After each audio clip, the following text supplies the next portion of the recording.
Inside an atom lies one of the most fascinating worlds in science. An atom is the smallest unit of matter that still keeps the properties of an element. Even though atoms are incredibly tiny, about 0.1 nanometers wide, they contain several important parts and an enormous amount of empty space. Let's take a journey inside an atom, step by step. At the very center of every atom is a tiny but extremely dense region called the nucleus. Even though it is incredibly small, the nucleus contains almost all of the atom's mass. Inside the nucleus are two types of particles, protons and neutrons. Protons carry a positive charge, and the number of protons determines what element the atom is. For example, 1 proton forms hydrogen, 6 protons form carbon, and 8 protons form oxygen.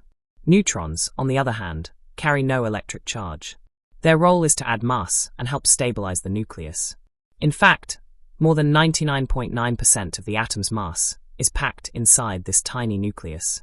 Surrounding the nucleus are extremely small particles called electrons. Electrons carry a negative charge and have a very tiny mass, about 1,836th the mass of a proton. These particles move incredibly fast around the nucleus. But unlike planets orbiting the Sun, electrons do not travel in fixed circular paths. Instead, they exist in a region called the electron cloud, a probability cloud where electrons are most likely to be found. Electrons also occupy specific energy layers around the nucleus, known as electron shells, or orbitals.